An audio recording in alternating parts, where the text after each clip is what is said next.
Alhamdulillahilladzi la yudayyi'u syakara. Alhamdulillahilladzi la yukhadi'u man raja.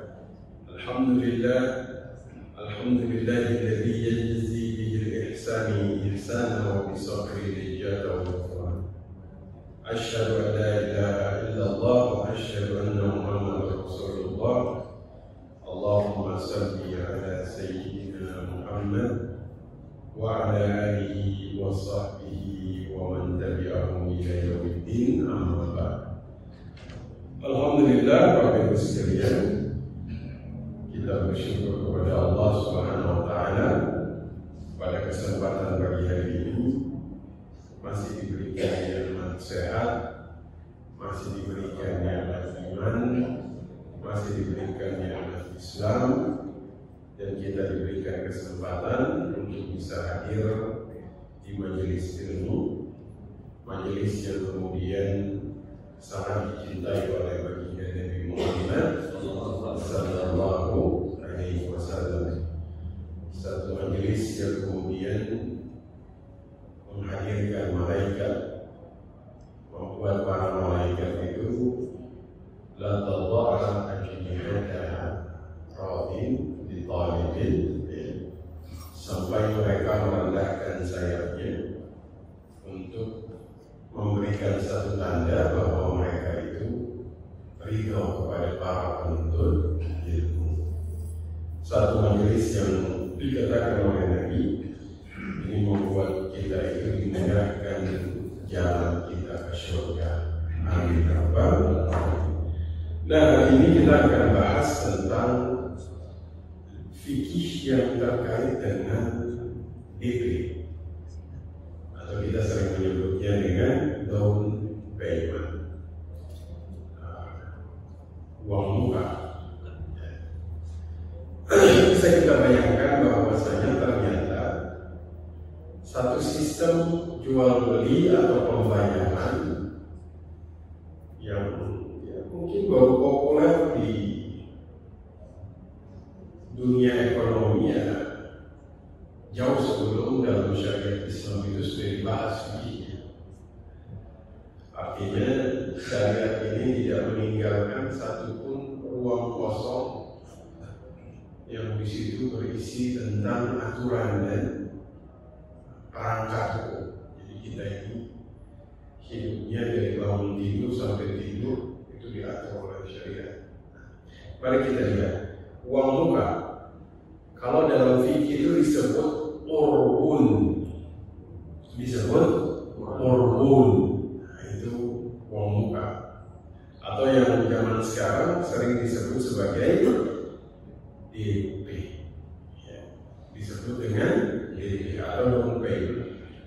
Nah, para imam madhab mereka itu punya definisi yang berbeda tentang DP ini atau uang muka. Ya, contoh Imam Malik di sini mengatakan bahwasanya jual beli urbun dulu itu terjadi ketika terjadi jual beli budak atau sewa menyewa kendaraan. Kemudian ada seseorang yang dia mengatakan a'tika dinar, saya berikan kepadamu 1 dinar, au dirhaman atau 1 dirham, au akthar min dzalik, atau dia kasih lebih dari itu, ya. Baik itu jual beli atau sewa menyewa. Jika saya jadi beli atau jual belinya jadi, maka nanti saya sempurnakan harganya. Atau kalau saya gagal, ya, maka itu jadi milikmu. Nah, itu jadi milikmu tanpa ada pertukaran. Jadi itu DP jadi milik. Ini menurut definisi Imam Malik. Kalau Ibnu Qudamah mengatakan wal urbun fil bay'. Urbun dalam jual beli adalah ya, seseorang dia membeli barang jual beli, dia kasih 1 dirham, ya, dengan kesepakatan kalau dia jadi beli maka dirham itu jadi uang pembayaran. ya. Namun kalau dia tidak jadi, maka uang itu jadi hak penjual.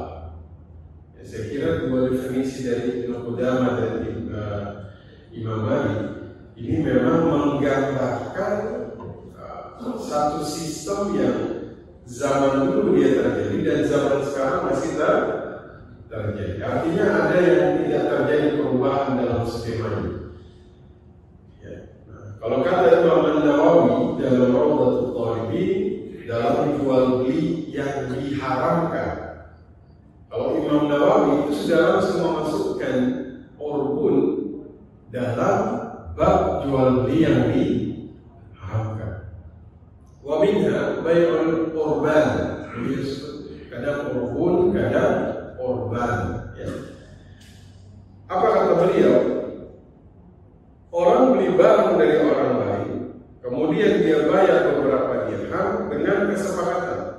Jika jadi beli barang, maka uang yang telah dibayar itu termasuk harga. Ya. Namun kalau tidak jadi, maka uang itu jadi milik penjual cuma-cuma, tanpa ada pertukaran sama sekali. Ya. Dari tiga definisi ini, inilah yang kita temukan sampai zaman sekarang. Betul? DP akan menjadi milik penjual tanpa ada pertukaran apapun. Ya, jika misalnya terjadi kegagalan pembayaran atau terjadi pembatalan pembelian, ya, Ibnu Majah juga kemudian memberikan definisi urbun ini, kata beliau. Jadi ada orang beli hewan dengan harga 100 dinar, kemudian 2 dinar uang panjang. Ya, jika tidak jadi beli, maka 2 dinar itu jadi milik penjual. Nah, artinya dari gambaran-gambaran di atas, baik Imam Malik, Ibnu Qudamah, Ibnu Majah, Ibnu Nawawi, semuanya memberikan definisi yang memang umum terjadi pada hari ini, ya, yaitu DP ini uang muka, pembayaran awal, ya, namun nanti hangus kalau jual beli dibatalkan. Ya. Nah, ini kesimpulan yang memang umum sampai hari ini itu terjadi. Ya. Skema yang kemudian, mari kita lihat hukumnya seperti apa. Bagaimana kemudian pandangan ulama-ulama terkait uang muka itu sendiri atau down payment. Ya. Karena di sini nanti ada perbedaan pandangan. Ada yang membolehkan, ya, sebagian lagi mengharamkan karena memakan harta orang lain dengan cara yang batil. Karena tidak ada pertukaran di sini. Yang pertama Imam Hanafi menganggap urbun ini sebagai satu jual beli yang fasid, jual beli yang merusak. Ya. Karena jenis jual beli yang fasid itu ada sekitar 30 jenis, di mana yang ke-22 itu dimasukkan ke dalam urbun ini, kata Imam Hanafi. Ya. Yang kedua Imam Malik, ya. Termasuk memang mazhab Malik itu mazhab yang mereka itu melarang jual beli urbun. Ya. Wa mimma naha anhu ghairul urban, termasuk jual beli yang dilarang adalah jual beli urban, yaitu uang muka. Ya. Intinya mereka itu mengharamkan dengan konsep kalau batal uang hangus. Menurut mereka itu fasik, itu batil. Termasuk Imam Syafi'i. Imam Syafi'i itu, mazhab Syafi'i itu juga menyatakan jual beli urbun, DP uang muka itu termasuk dilarang. Ya, dengan konsep kalau batal DP hangus. Ya, wala yasihu bai'ul urbun.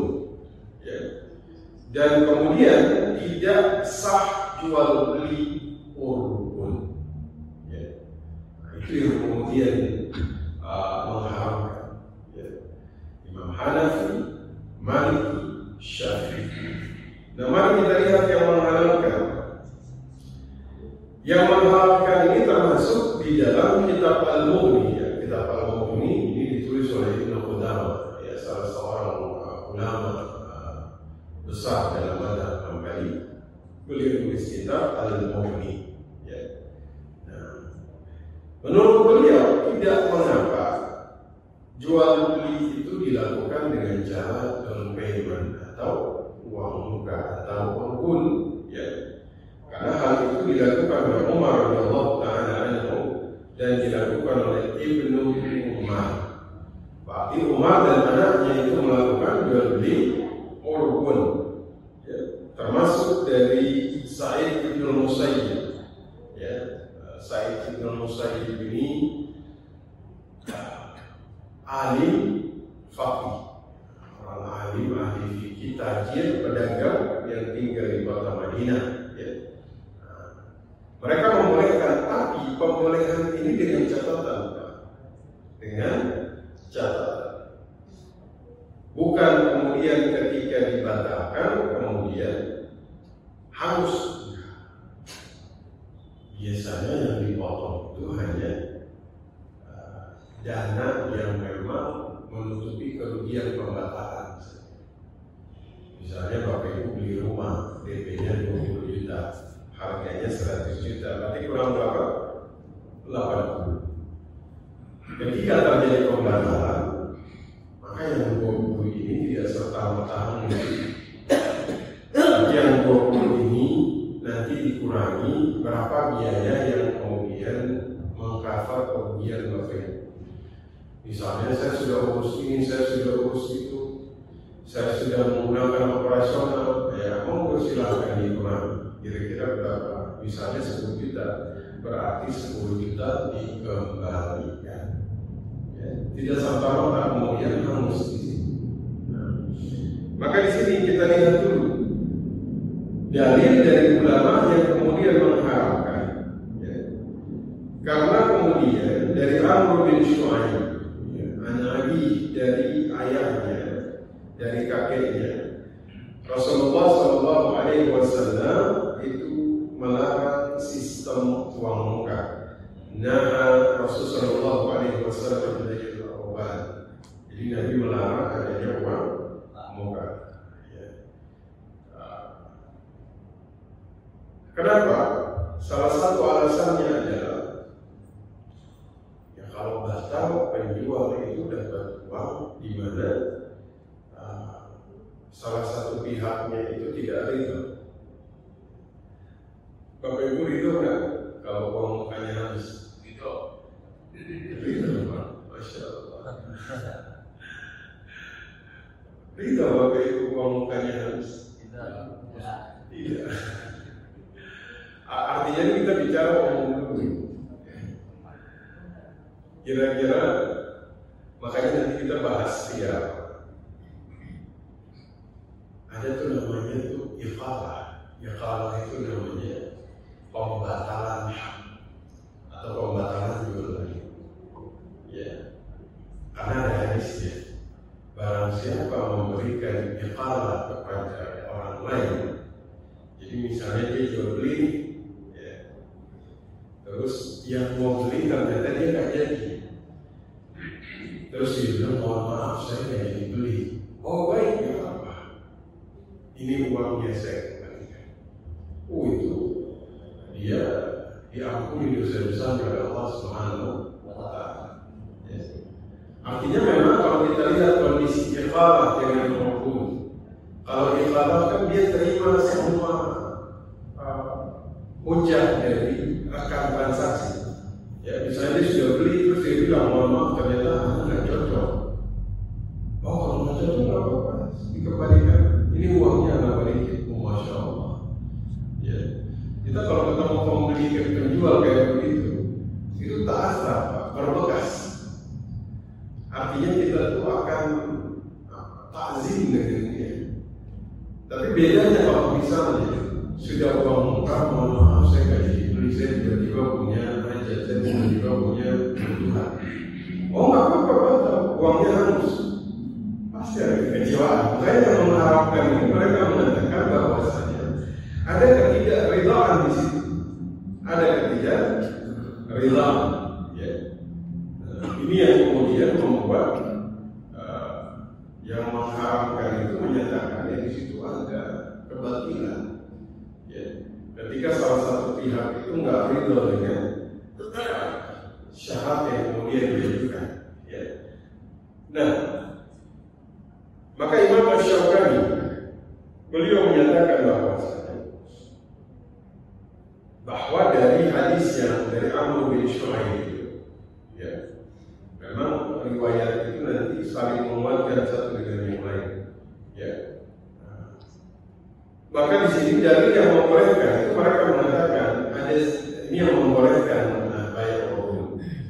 Dari Zaid bin Aslam, su'ila Rasulullah sallallahu alaihi wasallam. Nabi ditanya tentang jual beli urun, ya, tentang jual beli urun, ya, fil bai' dalam jual beli fa'ahalna. Kemudian Nabi menghalalkan, kata mereka yang membolehkan, ya. Yang membolehkan ini menyatakan dari hadis ini penghalalannya itu dengan catatan boleh DP asalkan uang muka tidak hangus. Ya. Maka ini jadi catatan betul. Antum kalau terima jual beli dengan konsep DP, jangan kemudian menghapus DP, tapi menghilangkan DP ini misalnya pokoknya hangus jika terjadi pembatalan. Ya. Yang terbaik adalah cukup ambil untuk menutupi kerugian akibat pembatalan. Itu lebih bagus. Ya, itu lebih bagus. An-Nafi' ibn al-Harith annahu ishtara li Umar dar as-sijni min Safwan ibn Umayyah. Fa'in radiya Umaru wa illa falahu kata wa kata. Jadi Nafi bin Harith ini mengatakan dia pernah beli sebuah bangunan penjara untuk Umar. Jadi beli darus sijn, ya, darus sijn itu penjara, ya, untuk Umar dari Safwan bin Umayyah dengan ketentuan kalau Umar suka, kalau tidak, maka Safwan berhak mendapatkan uang sekian-sekian. Kalau Umar suka berarti jadi. Kalau Umar tidak suka berarti tidak jadi. Kira-kira begitu. Ya. Maka di sini kemudian mereka berkesimpulan bahwasanya urun itu boleh. Cuman jadi memang catatannya itu adalah ya nggak boleh kemudian kita itu menghapus semua dari pembatalan tersebut. Nah, disinilah kemudian ada yang namanya hak khiyar. Hak khiyar. Nah, jadi nanti dari urun ini Bapak Ibu sekalian, ada satu hak khiyar yang kemudian seharusnya diberikan oleh penjual atau pembeli ketika kemudian dia ini bertransaksi di dalam jual belinya. Nah, hak khiyar. Bapak Ibu pernah dengar khiyar? Khiyar. Ya, kalau tahun 1890-an sampai 1912 itu di Amerika muncul satu konsep. Jadi konsep ini itu dinamakan sebagai konsep perlindungan konsumen. Perlindungan konsumen. Jadi gara-garanya itu dulu ada satu pabrik, dia memproduksi produk, tapi produknya ini kualitasnya nggak bagus. Konsumennya dirugikan. Ya, tapi konsumen itu seperti nggak punya kekuatan hukum, maka muncullah hukum perlindungan konsumen. Lagi-lagi Pak, perangkat hukum ini dalam Islam itu dari ribuan tahun lebih dulu. Itu yang kita sebut hak khiyar. Asal katanya itu ikhtiar. Ikhtiar itu hak untuk memilih. jadi beli atau tidak jadi beli. Ini namanya hak khiyar. Al-bay'ani bil khiyar ma lam yatafarraqa. Jadi seperti memberikan hak antara pembeli dan penjual sebelum mereka berpisah, itu dikasih namanya hak khiyar, memilih. Ya, makanya sebelum mereka pisah itu dia boleh pilih jadi beli atau tidak jadi. Hak khiyar. Jadi hak khiyar ini melindungi bukan hanya konsumen, produsen atau penjual juga dilindungi. Yang pertama, ada namanya khiyar majelis. Khiyar majelis. Majelis maksudnya di tempat kita transaksi, mau di pasar, mau di rumah, ya nggak boleh di masjid ya. Kalau transaksi sebelum pisah, wajib hukumnya kasih hak khiyar. Walaupun dia sudah bayar. Kalau pada saat itu di tempat itu dia bilang, mohon maaf saya batal, kita harus kasih. Oh baik, ini saya kembalikan. Itu namanya khiyar majelis di tempat. Ya, kan ada kadang-kadang barang yang sudah dibeli tidak boleh dikembalikan. Ini menyelisih khiyar majelis.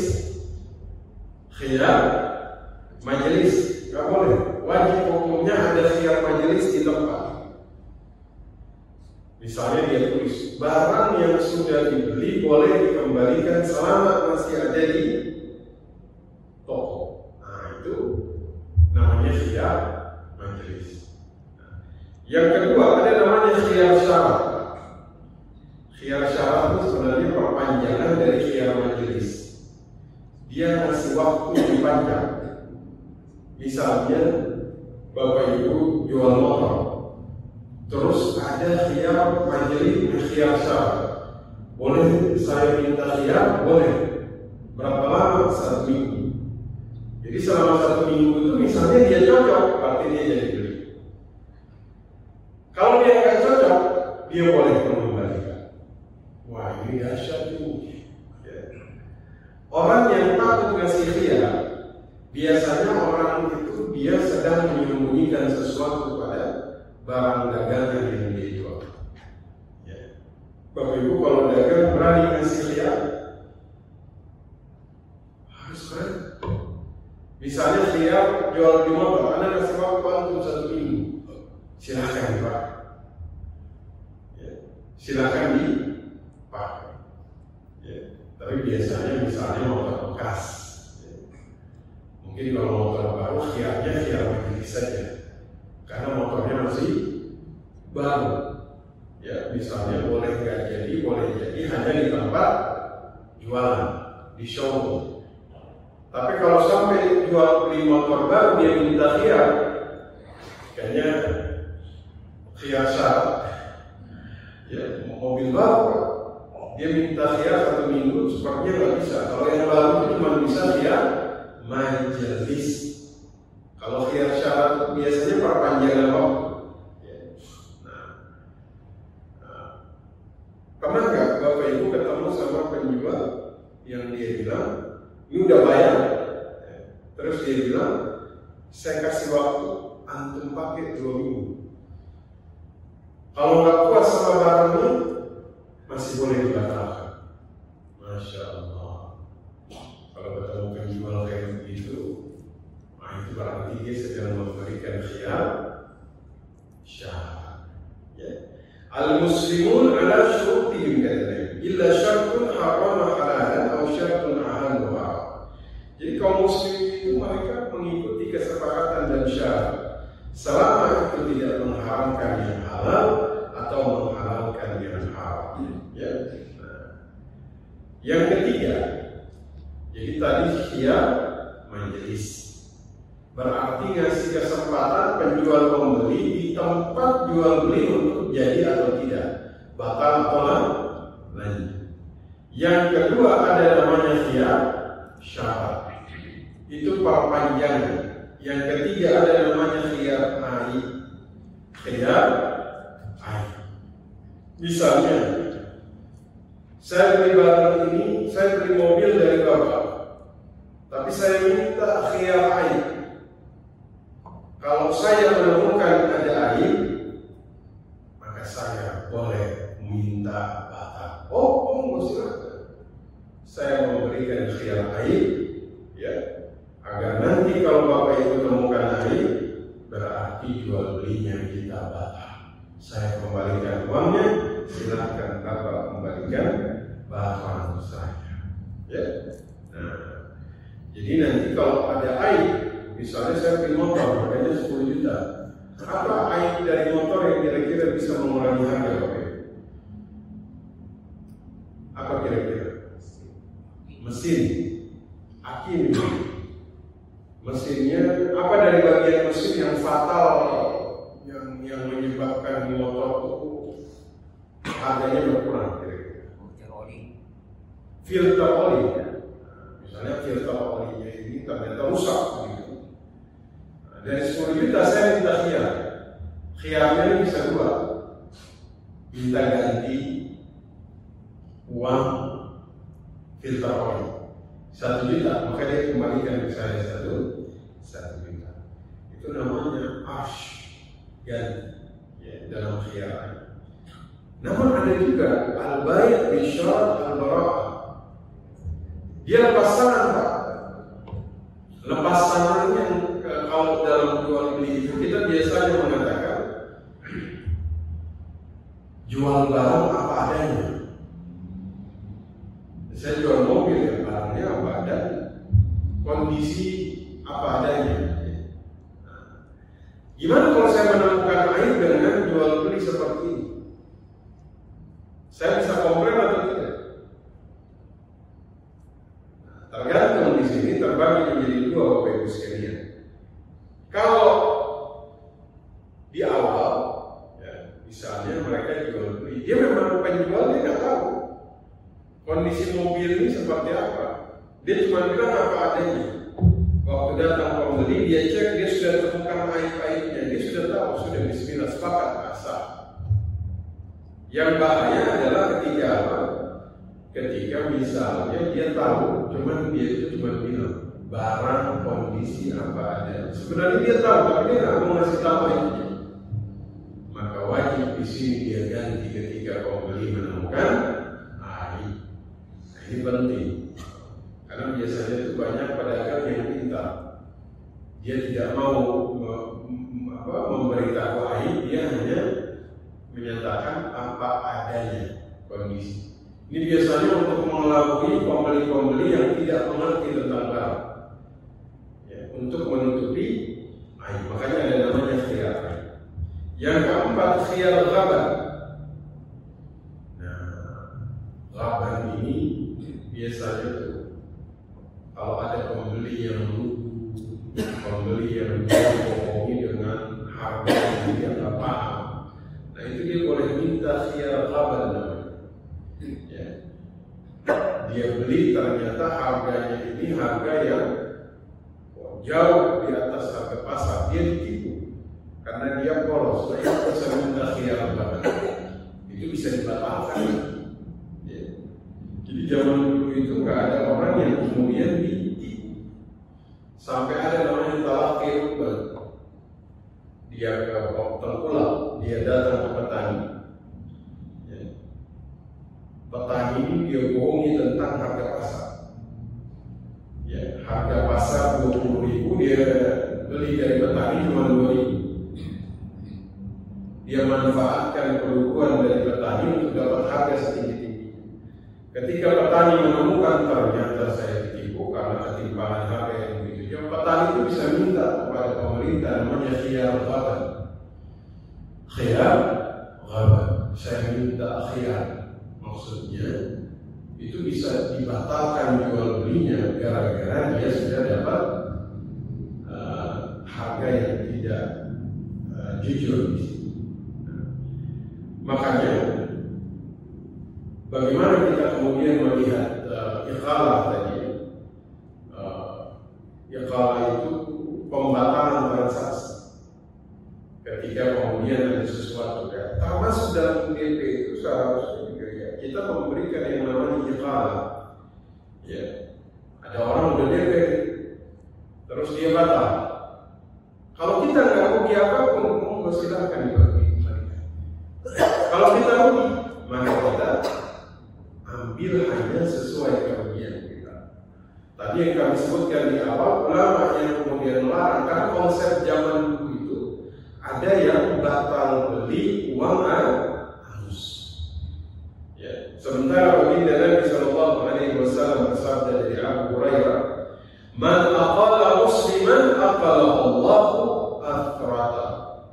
Masya Allah. Barang siapa menerima iqalah atau pembatalan transaksi dari seorang muslim, maka Allah akan menggugurkan kesalahannya. Ini kadang-kadang kita tuh riba, ya mungkin kita nggak ada aibnya, barang bagus, tidak ada khiyar yang kemudian membuat kita tuh mengembalikan. Tapi murni kita kembalikan karena Anda pernah nggak beli barang tapi ternyata dihadiahkan barang yang sama. Waduh, mau bazir nih. Ya, saya beli handphone tapi ternyata dikasih handphone lagi sama orang.